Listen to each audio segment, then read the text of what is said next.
பம்பநாடு கண்ட தமிழே, பாரதி தோளிலே பழுத்த தமிழே, வள்ளுவன் வீட்டில் வளர்ந்த தமிழே. நீ வெறும் வாக்கிய கூறுகளில் வார்த்தைகளை கொட்டி வைத்திருக்கும் சீக்காளி மொழி அல்ல. உன்னை உச்சரிக்கும் போதே உற்சாக மனசுக்குள் கச்சேரி நடத்துகிறது என் மனம்.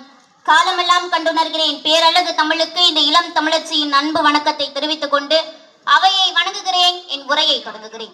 நான் இன்று பேச எடுத்துக்கொண்ட தலைப்பு என்னவென்றால், நவீன தமிழகத்தின் சிற்பி காமராஜர். முதலில் யார் இந்த காமராஜர்? பெற்ற தாய்க்கும் சலுகை தராத நேர்மையின் சிகரம், பதவியை விட பணியே பெரிதென முதலமைச்சர் நாற்காலியை துறந்த தியாகத்தின் முகவரி, கோடிகளை ஆண்ட போதும் சட்டை பையில் 100 ரூபாயோடு மறைந்த மகாத்மா, ஏழைகளின் பசியறிந்து பள்ளிக்கூடங்களின் பூட்டை திறந்த கல்வி தந்தை, அணைகளையும் தொழிற்சாலைகளையும் தந்து நவீன தமிழகத்தை செதுக்கிய உண்மையான சிற்பி காமராஜர். ஆம், அன்றந்த சிற்பி செதுக்க தொடங்கிய முதல் கலைவண்ணம் தான் ராஜாஜி காலத்தில் மூடப்பட்டிருந்த 6000 பள்ளிக்கூடங்களை மீண்டும் திறக்க செய்தது.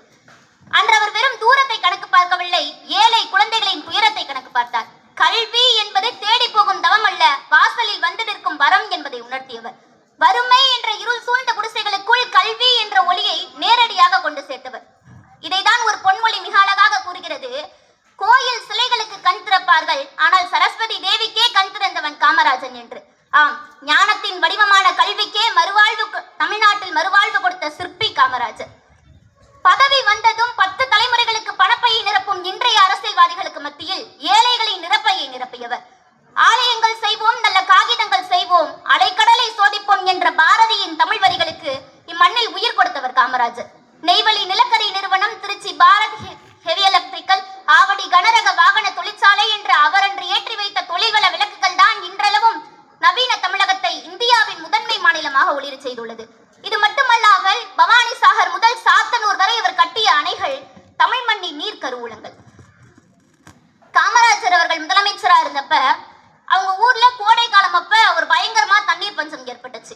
குடிக்க கூட தண்ணீர் இல்லாத அளவுக்கு அவலம். அப்போ வந்துட்டு இந்த ஊர் மக்கள் எல்லோரும் காமராஜரோட அம்மாவை பார்த்து, உங்க பையன் முதலமைச்சர் தானே, நீங்க வந்துட்டு சொல்லி இந்த தெருவுக்கு ஒரு குழாய் போட்டு கொடுங்களேன் அப்படின்னு காமராஜரோட அம்மா கிட்ட கேட்குறாங்க.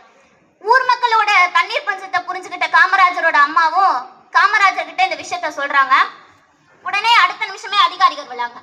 அதிகாரிகள் வந்துட்டு ஊர் மக்களுக்கு குழாய் போடாம முதலமைச்சரோட அம்மா அப்படிங்கிற ஒரே ஒரு காரணத்துக்காக முதலமைச்சரோட அம்மாவின் வீட்டிற்கு மட்டும் தனியா ஒரு குழாயை பொருத்துறாங்க. இந்த விஷயம் தெரிஞ்ச காமராஜர் உடனே அதிகாரிகளை தொடர்பு கொண்டு, இது எந்த விதத்துல நியாயம்? முதலமைச்சரோட அம்மாங்கிற ஒரே ஒரு காரணத்துக்காக என் அம்மாவின் வீட்டிற்கு மட்டும் தனி குழாயா? எப்பொழுது அந்த ஊர் மக்களுக்கு தண்ணீர் குழாய் பொருத்தப்படுகின்றதோ அப்பொழுதுதான் என் அம்மாவின் வீட்டிற்கும் தண்ணீர் குழாய் பொருத்தப்பட வேண்டும்னு அந்த தண்ணீர் குழாயை துண்டிக்க செய்கிறார். பெற்ற தாயாகவே இருந்தாலும் சட்டம் அனைவருக்கும் பொதுவானது, நேர்மை தவறக்கூடாது என்று வாழ்ந்து காட்டியவர். தென்கடல் வளாகம் புதுமையின்றி வெண்குடை நிலற்றிய ஒருமையோர்க்கும் இரவினும் பகலினும் இகழாது ஓடி யானை வெண்கொடு நாடகமாக உண்பது நாளி உடுப்பவை இரண்டே பிறவும் எல்லாம் ஓர்வோக்குமே என்ற சங்க பாடலின் வரிகளுக்கு ஏற்ப 9 ஆண்டு காலம் முதலமைச்சராக நாடாண்ட போதும் அவர் உண்டது ஒரு நாளை உணவு, உடுத்தியது 2 கதிர்வேட்டிகள் மட்டுமே. தனக்கென வாழாமல் பிறருக்கென வாழ்ந்த தலைவர். தங்கமே தன்பொதிகை சாரலே தன்னிலவே சிங்கமே என்றழைத்து சீராட்டும் தாய் தவிர சொந்தமென்றும் ஏதுமில்லை, துணை இருக்க மங்கையிலே தூய மணிமண்டபங்கள் இல்லை, தோட்டங்கள் ஏதுமில்லை, ஆண்டிகையில் ஓடிருக்கும் அதுவும் உனக்கில்லையே என்று காமராஜரின் எளிமையை பாடுகிறார் கவியரசு கண்ணதாசன். தனக்கான இன்பங்களை காதலிக்காமல் எல்லோருக்குமான விடியலை காதலித்தவர் காமராஜர். நாடு இது போன்ற ஒரு உன்னதமான தலைவனை இன்றளவும் தேடிக்கொண்டுதான் இருக்கிறது.